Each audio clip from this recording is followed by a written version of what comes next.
नमस्कार दोस्तों, पीएमसी हिंदी के स्वाध्याय सत्र में मैं कविता दीक्षित एक बार फिर से आपका स्वागत करती हूँ। आज जो पुस्तक हम लाए हैं सारांश के लिए, उसका नाम है द फिफ्थ एग्रीमेंट। ये पुस्तक के लेखक हैं डॉन मिगेल रुइस और इनके पुत्र डॉन होजे रुइस। तो ये दोनों पिता पुत्र ने मिलकर ये पुस्तक लिखी है।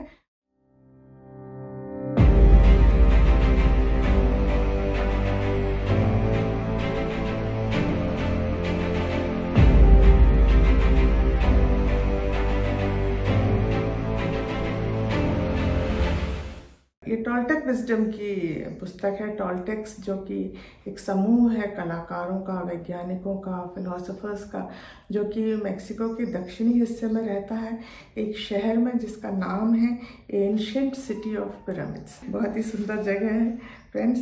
तो आज हम जानेंगे कि क्या कहता है फिफ्थ एग्रीमेंट। सबसे पहले हम जानेंगे भाषा का महत्व, पावर ऑफ सिंबल्स, यानी कि शक्ति जो हमारे शब्दों में है। तो मिगेल कहते हैं कि जिस क्षण आपने जन्म लिया, आपने इस दुनिया को एक संदेश दिया। और वो संदेश क्या था? वो छोटा बच्चा जो कि उस अनंत चेतना का एक छोटा रूप इस मानव शरीर में अवतरित हुआ यहाँ धरती पर। तब इनका कहना है कि आपके अंदर एक प्रोग्राम है, और वो प्रोग्राम क्या है? वो आप खुद हो। और वो प्रोग्राम आपके माइंड में नहीं है, थिंकिंग माइंड में, वो है आपके शरीर में, जिसे हम कहते हैं डीएनए। तो ये कहते हैं कि फ्रेंड्स, आपको आप बने रहना है, क्योंकि आप अपने आप में यूनिक हो, विलक्षण हो। कुछ और बनने की कोशिश नहीं करना, क्योंकि वो प्रोग्राम है आपके अंदर आप बनने का, जिसको कि आप डिस्टॉर्ट करते हो, नष्ट करते हो, कुछ और बनने की कोशिश करते हो। तब इनका कहना है कि अगर एक छोटे बच्चे को जन्म लेते एक निर्जन द्वीप में छोड़ दिया जाए और दूसरा कोई भी ना हो, तो भी वो बच्चा अपने मन ही मन में एक हर वस्तु को, हर क्रियाकलाप को एक नाम देगा और अपनी एक भाषा बना लेगा। भले ही 10 साल लग जाए उसको, और वो उसी भाषा में अपने आप से, दूसरा कोई नहीं है, बात करेगा। इसलिए नहीं कि वो बहुत इंटेलिजेंट है या ह्यूमंस हम बहुत इंटेलिजेंट है, इसलिए क्योंकि वो प्रोग्राम हमारे अंदर है भाषा बनाने का। और इसी तरह से सारे देशों की, प्रदेशों की भाषाएं हमने बनाई हैं, और जिनसे कि हम एक दूसरे से कम्युनिकेट करते हैं। तो अब इनका कहना है कि हमारा जो माइंड है, जैसा मैंने बताया अभी, हमारा मन जो है वो एक वर्चुअल रियलिटी है, ठीक है ना। वो कहीं हमारे शरीर में स्थित नहीं है, और हम अपनी भाषा के द्वारा अपने मन में एक संसार का सृजन करते रहते हैं, ठीक है। और ये कहते हैं कि इसीलिए ह्यूमंस जो है वो आर्टिस्ट है, सारे ह्यूमंस। और उनका जो ग्रेटेस्ट मास्टरपीस है, यानी कला का नमूना, वो क्या है? वो संसार, जो वर्चुअल रियलिटी, जो उन्होंने अपने मन का संसार रचा हुआ, जिसको अपनी मूवी आप कह सकते हैं, जिसमें आप रहते हैं, और उस भाषा के द्वारा आप अपने आप को सब कुछ बताते हैं। तो इसमें 2 संभावनाएं हो सकती हैं फ्रेंड्स। या तो आप भाषा के द्वारा अपना खुद का पर्सनल स्वर्ग, हेवन रच सकते हो, और या फिर आप अपनी भाषा का प्रयोग करके अपना खुद का पर्सनल नर्क भी कर सकते हो सृजन। तो इसके लिए थोड़ा सा हम ये जानेंगे। ये कहते हैं कि आपके दिमाग में, मन में हमेशा 2 व्यक्ति हैं, एक व्यक्ति बोल रहा है और एक सुन रहा है।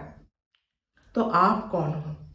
आप वो सुनने वाले हो, और बोल कौन रहा है? जो बोल रहा है उसको ये नॉलेज कहते हैं। कहते हैं कि जो भी हमने बचपन से सीखा, सुना, जो धारणाएं बनाई, जो जजमेंट्स किए, वो सब जो है ना, वो सत्य को तोड़ मरोड़ के एक हमने नॉलेज नाम की एक चीज़ बना ली, जो कि लगातार हमारे दिमाग में बोलती रहती है।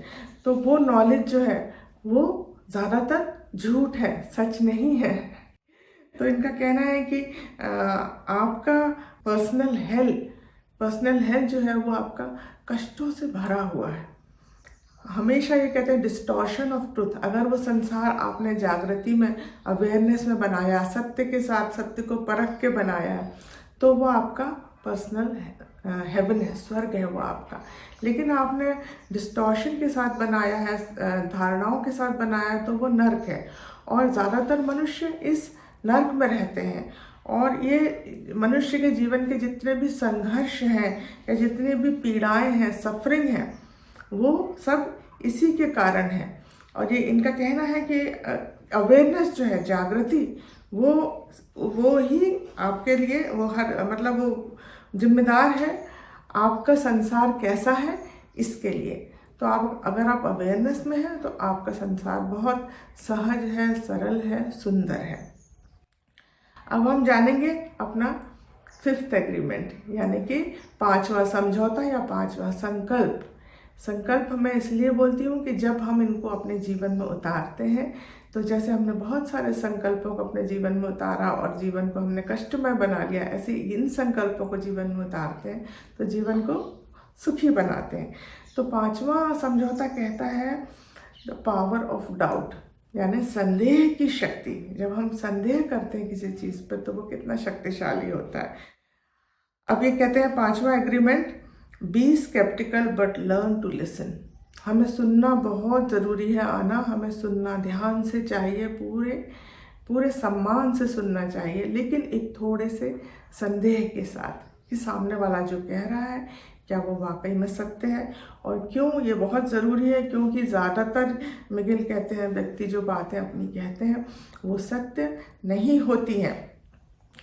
तो क्योंकि वो नॉलेज के द्वारा उन्होंने अपने वर्चुअल रियलिटी में बनाई हुई हैं।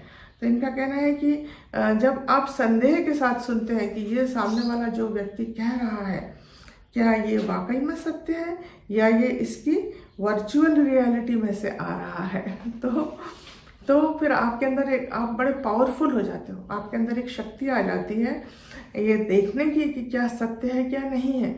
और फिर आप अपने ऊर्जा का अपव्यय ऐसी किसी भी चीज़ में नहीं करना चाहोगे जो कि सत्य नहीं है, उसको आप जाने दोगे, ठीक है ना। तो ये लेकिन स्केप्टिसिज्म जो है, संदेहवादिता भी 2 तरह की हो सकती है। कई लोग जो है वो कहते हैं कि अरे मैं तो इतना इंटेलिजेंट हूँ, मैं तो कभी किसी की बात का विश्वास ही नहीं करता।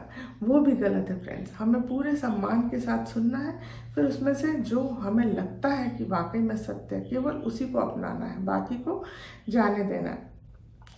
और इसका कारण ये भी है क्योंकि हम सब झूठ बोलते हैं। मिगल का कहना, उनका ये ऑब्जर्वेशन है कि ज़्यादातर मनुष्य झूठ बोलते हैं। इसलिए नहीं कि उन्हें झूठ बोलना है, इसलिए क्योंकि, और वो चाहते भी नहीं है झूठ बोलना, इसलिए क्योंकि वो उस पर विश्वास करते हैं। उन्होंने अपने संसार में उस चीज़ पर विश्वास किया है और वो उसको प्रकट करते हैं, लेकिन वो आपके लिए सत्य होगा ये सही नहीं है। तो इसलिए आपको बहुत ध्यान से संदेह के साथ सुनना है। तो इनका कहना है कि लोग आएंगे, आपको बहुत सारी बातें बताएंगे, अपनी पर्सनल स्टोरी बताएंगे। अब वो सत्य है या झूठ है, आपको इसके बारे में विचार नहीं करना है, आपको अपनी राय भी नहीं बनाना है, ना बताना है किसी को। आपको अपना कोई एग्री करना नहीं है या डिसएग्री भी उनके साथ नहीं करना, ना उनका समर्थन करना है। आपको केवल सुनना है, ठीक है ना। ये कहते हैं कि वो केवल आपको उनके संसार में, वर्चुअल वर्ल्ड में क्या चल रहा है ये बता रहे हैं। तो आपको केवल ध्यान दे के सुनना है और सुन के फिर आपको जो उचित लगे उसको अपनाना है, बाकी को जाने देना है या कुछ भी नहीं अपनाना है, बस केवल सुनना है। आगे ये कहते हैं कि सुनना बहुत ज़रूरी है जीवन में। इसलिए ज़रूरी है क्योंकि अगर आप सुनना नहीं सीखोगे तो मैं आपको क्या बताना चाह रहा हूँ आप कभी नहीं समझ पाओगे। क्योंकि आप क्या करोगे, आप निष्कर्ष निकालोगे मेरी बातों का, कंक्लूजन्स कुछ ड्रॉ करोगे, फिर आप रिएक्ट करोगे, अरे ये बात तो मुझे ठीक नहीं लगी, ये सही नहीं है। तो ये कहते हैं कि मैंने दुनिया को कैसे देखा, परसीव किया जाना, मैं उसको बताने की कोशिश कर रहा हूँ आपको। और मैं अपने सबसे अच्छे त्रुटि रहित शब्द, इम्पेकेबल वर्ड्स का इस्तेमाल करके अपनी बात आप तक पहुँचा रहा हूँ। लेकिन मैं केवल हाफ द मैसेज हूँ, संदेश का आधा हिस्सा हूँ। क्योंकि आधा हिस्सा बाकी कौन है, वो आप हो। क्योंकि मैं जिम्मेदार हूँ, मैं क्या बोल रहा हूँ उसके लिए, लेकिन आप कैसे समझ रहे हो इसके लिए आप जिम्मेदार हो।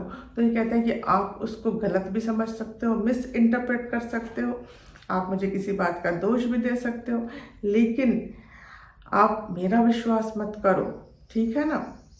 किसी और का भी विश्वास मत करो, लेकिन सबसे ज़्यादा मैं ये कहता हूँ संदेह जो हमें करना चाहिए, वो संदेह करना चाहिए किस पर? अपने आप पर। हम अपने आप से जो भाषा बोलते हैं, अपने आप को जो बता रहे हैं हम बातें इतने सालों से, ये कहते हैं आप उसका बिल्कुल भी विश्वास मत करो।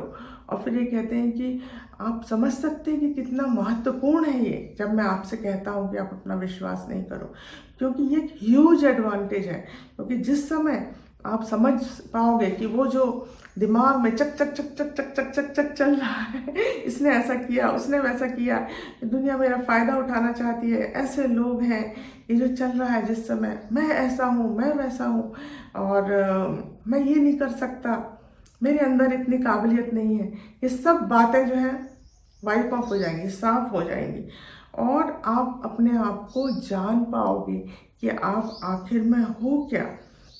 इनका कहना है कि सारे मनुष्य जो है एक दूसरे से गलत बातें बता रहे हैं, और इसलिए संसार में बहुत पीड़ा है ना। और हम अपने आप को उन्हीं बातों को रेप्लिकेट कर रहे हैं अपने अंदर बार बार बार बार। तो ये कहते हैं कि अगर आप सफ़र कर रहे हो, अगर आपके जीवन में कष्ट और पीड़ा है, इसका कारण बाहर वाला कोई नहीं है, आप खुद हो, क्योंकि आपने उन बातों को अपना लिया है और आप अपने आप को बार बार उन बातों के द्वारा कष्ट दे रहे हो। तो आपके दिमाग में ये कहते हैं कि एक तानाशाह बैठा हुआ है, और वो तानाशाह आपको इन कष्टों को बार बार रिपीट कर रहा है, आपके अंदर बता रहा है। ये कहते हैं नोबडी जजेस यू मोर देन यू जज योरसेल्फ। जितना ज़्यादा आप अपना खुद का मूल्यांकन करते हैं दुनिया में, और कोई भी आपका मूल्यांकन नहीं करता है। और आप दुनिया में सबसे छुप सकते हो, लेकिन अपने आप से नहीं छुप सकते। किसी भी गुफा में जाके बैठ जाओ आप फ्रेंड्स, लेकिन आपकी वो जो आवाज़ है जो आपको त्रास दे रही है, कष्ट दे रही है, उससे आप पीछा नहीं छुड़ा पाओगे। इनका कहना है कि बहुत सारे लोग इस दुनिया में इसीलिए नशे का शिकार हैं। वो शराब पीते हैं, सिगरेट पीते हैं, ड्रग्स लेते हैं, ओवर ईट करते हैं, बहुत सारे ऐसे व्यवहार करते हैं जैसे क्रोधी होना है, और साइकोटिक बिहेवियर्स जिनको हम बोलते हैं, जिनके कारण दूसरों को कष्ट देते हैं। वो उसका कारण क्या है? इसका कारण ये है कि वो अपने अंदर ही अंदर पीड़ा में है, दुख में है, सफ़र कर रहे हैं, लेकिन वो उस पीड़ा से उस मुक्त नहीं हो पा रहे हैं, क्योंकि वो उस आवाज़ से जो लगातार उनके अंदर चल रही है, उससे मुक्त नहीं हो पा रहे, उस पर विश्वास करते हैं कि ये सत्य है। तो ये कहते हैं कि इतना ज़्यादा इमोशनल पेन हो जाता है कई बार जीवन में लोगों के, कि लोग अपना जीवन ले लेते हैं। तो इसलिए कहते हैं अब समय आ चुका है कि हमें सब कुछ भुलाना है, अनलर्न करना है जो भी हमने सीखा, और हमको उसको फिर से रीलर्न करना है, दोबारा सीखना है, जिससे कि जीवन सहज, सरल और सुंदर हो। अब ये सब करने के बाद ये बताते हैं एग्रीमेंट, ये हमारा 5वां एग्रीमेंट था जो हमने सुना कि थोड़े संदेह के साथ हमें हर चीज़ लेना है। तो ये बताते हैं किस तरह से आपकी दुनिया बदलती चली जाती है जब आप जागृत अवस्था में आ जाते हो। तो ये कहते हैं कि ज़्यादातर मनुष्य 3 तरह की दुनिया में रहते हैं। पहली दुनिया जो है वो है the dream of first attention, जिसको ये बोलते हैं, वो है द विक्टिम्स, मतलब जो आहत हैं, जो शिकार हैं अपने आप के और दूसरों के। तो वो सारे जजमेंट्स और वो सारा गिल्ट जो हमारे अंदर है, और वो सारे मूल्यांकन जो हमने दूसरों को किए और दूसरों ने हमारे किए और हमने उनको पकड़ के रखा है, और वो सारे इमोशंस, वो भावनाएं जो कि डर से, भय से हमारे अंदर पैदा हुई हैं, वो सब इस तरह से हमारे अंदर जल रही जैसे अग्नि जलती, प्रज्वलित होती है, और हम अंदर ही अंदर जलते चले जा रहे हैं। इनका कहना है कि फियर जो है वो अंडरवर्ल्ड का किंग है, यानी कि वो वाला अंडरवर्ल्ड नहीं, वो जो अंडरवर्ल्ड जो हमारे लोअर फ्रीक्वेंसी, जो हमारे भावनाएं हैं, उनका राजा है वहाँ पे। जैसे कि ईर्ष्या है, द्वेष है, क्रोध है, जलन है, लोभ है, ये सारी भावनाएं जो है, ये इन सब का जन्मदाता, इन सब का राजा है भय। और ये भय जो है ये हमें अंदर ही अंदर जला रहा है, और इसलिए हम सारे के सारे शिकार हैं, विक्टिम हैं इन सब भावनाओं के, इन सब और बिलीफ सिस्टम के। तो ये कहते हैं कि मुक्ति कहाँ है? मुक्ति है अवेयरनेस में। जैसे ही आपके अंदर जागृति का भाव आ गया कि मैं इन सब से बाहर निकलना चाहता हूँ, मैं अंदर ही अंदर जल रहा हूँ इन सब के कारण। तो बस फिर आप क्या करते हो, फिर आप विरोध करते हो। आप विरोध करते हो कि नहीं, मुझे ये संसार नहीं चाहिए, मुझे एक नया सुंदर संसार चाहिए। और जैसे ही आपने विरोध किया तो क्या हुआ, आपका संसार बदलने लगता है। और फिर आप आ जाते हो दूसरे संसार में। दूसरा संसार है वॉरियर्स का संसार। वॉरियर यानी कि योद्धा।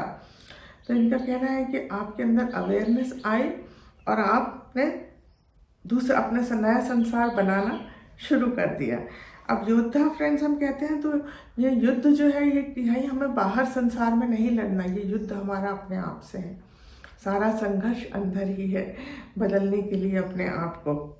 इनका कहना है मिगेल का कि हम सबके अंदर बहुत सारा भावनात्मक जहर है, क्योंकि हम सबके अंदर बहुत सारे भावनात्मक जख्म हैं। और ये होता है जीवन में, जैसे कि हमारा शरीर, जब हमने जन्म लिया फिजिकल बॉडी, हम कई जगह गिर जाते हैं, कट जाता, चोट लग जाती, थोड़ा बहुत जल गए, हड्डी टूट गए, लेकिन वो सब कुछ अपने आप ठीक हो जाता है। वैसे ही हमारी इमोशनल बॉडी भी हर्ट होती है और उसको अपने आप हील हो जाना चाहिए, अगर हम अपने पास्ट को लादे न रहें तो। लेकिन हम उसको लादे रहते हैं हमेशा, और उसको बार बार रिपीट करते रहते हैं। तो इनका कहना है कि हम सब घिरे हुए हैं किनसे, प्रेडेटर्स से। प्रेडेटर्स यानी वो व्यक्ति जो हमें हर्ट करने के लिए अपने केयरलेस कमेंट्स, एक्शन से और अपने शब्दों से घायल करने के लिए तैयार हैं। वो सब हमारे चारों तरफ हैं, लेकिन हम भी प्रेडेटर हैं। तो ज़्यादा खुश होने की ज़रूरत नहीं है, क्योंकि हम इनोसेंट हैं, हम भी उसमें शामिल हैं। तो इसलिए किसी को भी दोष देने की ज़रूरत नहीं है, कोई नहीं है दोष देने के लिए इस संसार में।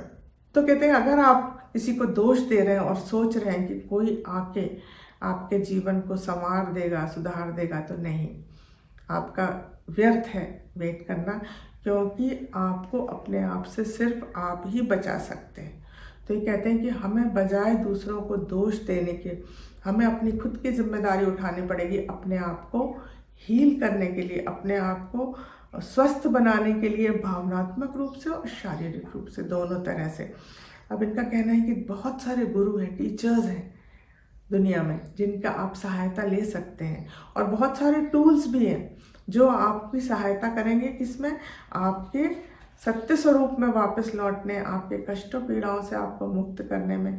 जैसे कि ये कहते हैं कि 4th एग्रीमेंट जो बुक है और 5th एग्रीमेंट जो किताब है, ये जो मैं आज सुना रही हूँ, इस तरह की बहुत सारी पुस्तकें हैं, बहुत सारे कहना चाहिए प्रवचन है, डिस्कोर्सेस हैं, जो उनको सुन के आप अपने आप को बदल सकते हैं।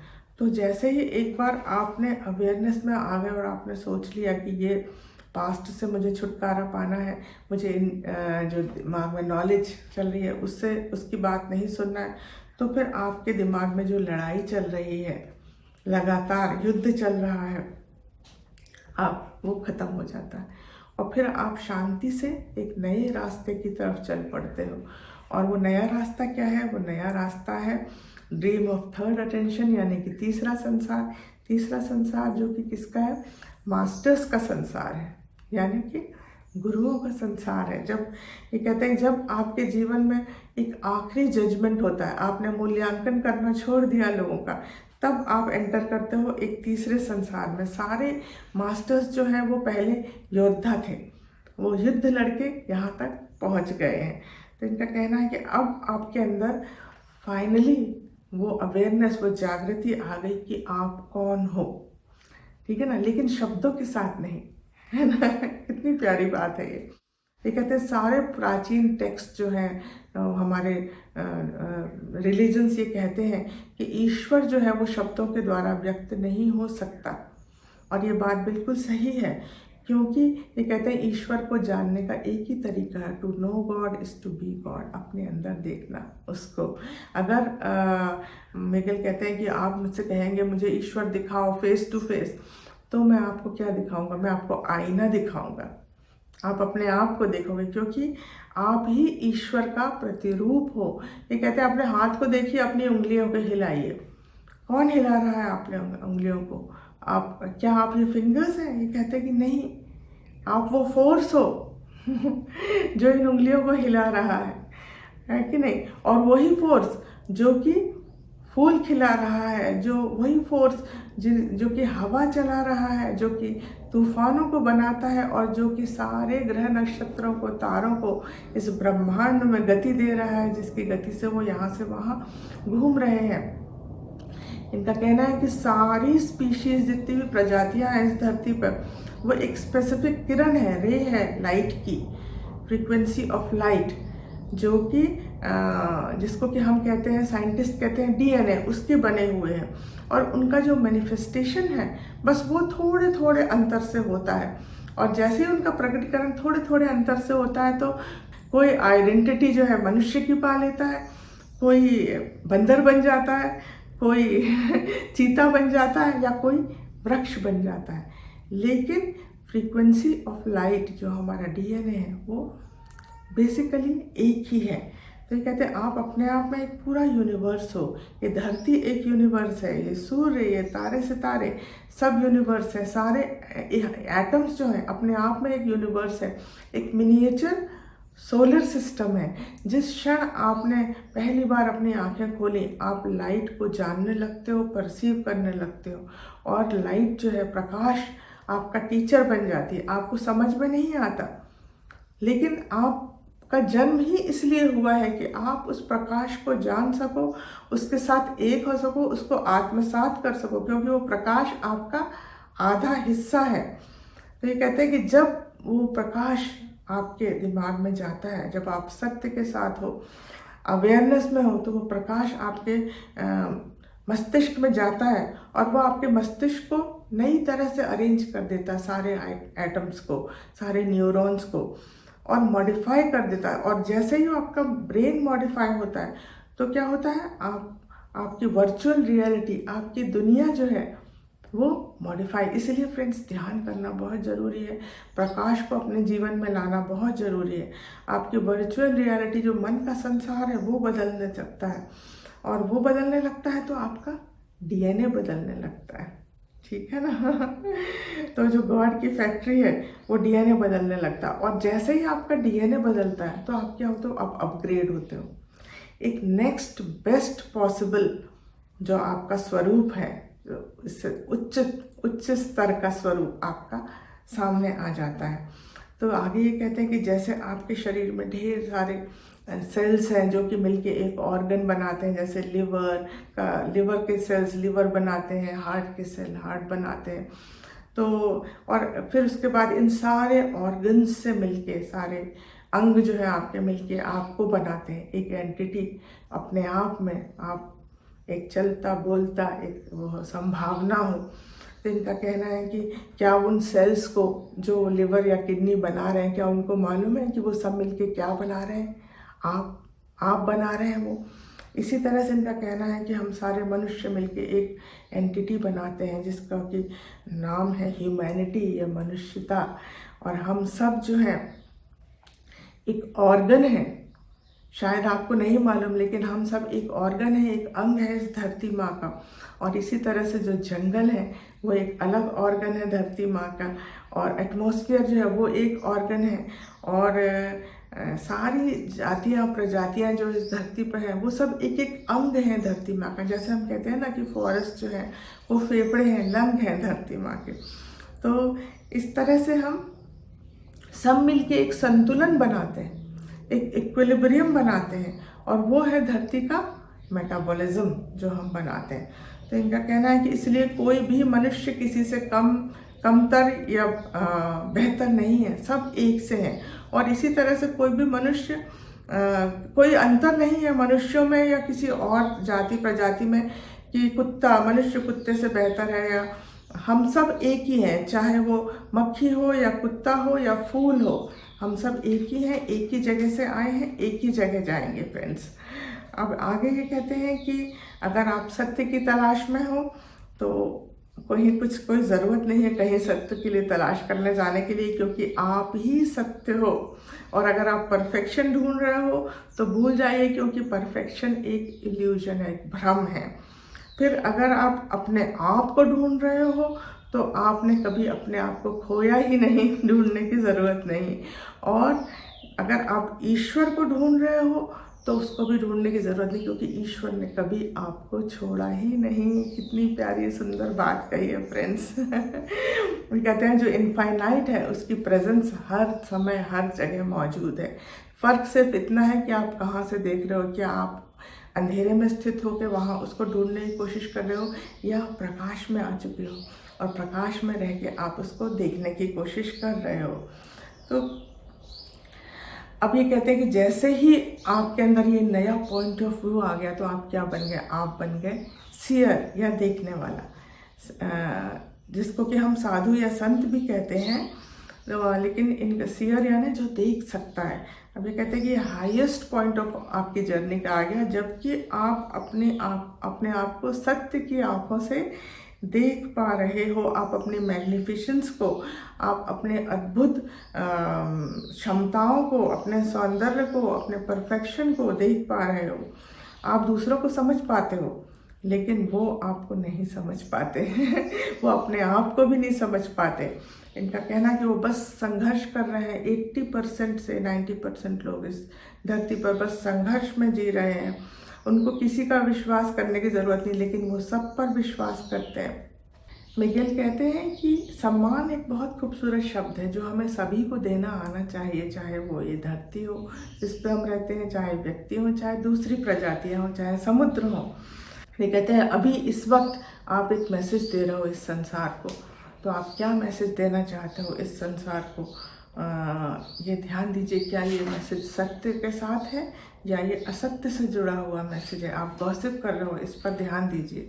और लास्ट में मिगेल कहते हैं कि help me to change the world. आप मेरी सहायता करो इस दुनिया को बदलने में, एक बेहतर दुनिया बनाने में। और कैसे सहायता करना है फ्रेंड्स? बहुत ही आसान है, अपने आप को बदल के। आप अपनी दुनिया बदलिए, अपने आप को बदलिए, और आप इस सारी दुनिया को बदल पाएंगे।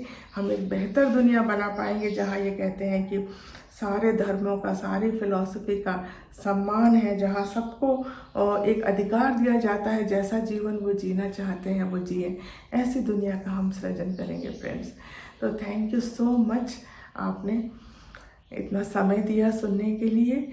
और इसी तरह से सुंदर सुंदर पुस्तकें सुनने के लिए बने रहिए बीएमसी हिंदी के स्वाध्याय के साथ। धन्यवाद। आपका दिन शुभ हो।